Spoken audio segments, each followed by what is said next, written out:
हकीकी आज़ादी मार्च का काफिला अपनी मंजिल की जानिब रवा दवा है। शहर शहर काफिले का शानदार संगदार इस्तकबाल, अवाम का कप्तान से वालहाना मोहब्बत का इजहार। मंडी बहाउद्दीन में लॉन्ग मार्च के काफिले रवाना हुआ।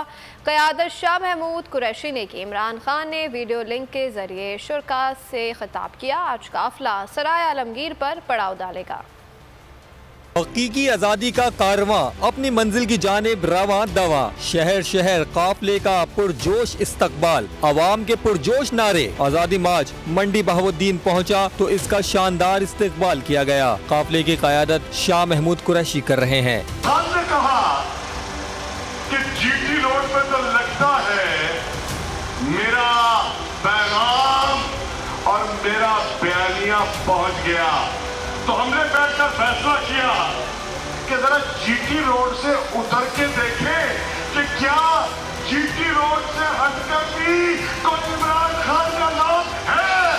पिछले 7 महीने में पाकिस्तान में जहाँ पे गए या पिछले सिर्फ 4 दिन देख लें, सुबह से जब से मैं निकला हूँ, जगजुमरा से शुरू हुए थे जड़ावाला तक, मुझे सिर्फ गैरतमंद पाकिस्तानी नजर आते हैं। कप्तान ने वीडियो लिंक के जरिए खिताब किया। तहरीक इंसाफ का हकीकी आज़ादी मार्च सराय आलमगीर से रवाना होगा। शेड्यूल के मुताबिक पाकिस्तान तहरीक इंसाफ के chairman Imran Khan video link से खिताब भी करेंगे। पाकिस्तान तहरीक इंसाफ के वाइस चेयरमैन शाह महमूद कुरैशी की क़यादत में पार्टी के दीगर रहनुमा भी खिताबात करेंगे।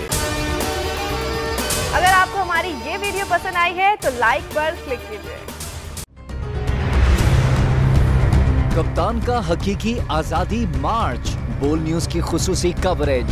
ये एक फैमिली मार्च है। हकीकी आज़ादी मार्च जो है जीटी रोड पर रवां दवा है। बोलने की हक और सच की बात। इमरान खान के कंटेनर के करीब फायरिंग का वाकया पेश आया। फायरिंग से जख्मी, अस्पताल मुंतकिल। कातिलाना हमले से किया पर्दा चाक। बोल हमेशा बना आवाम की आवाज।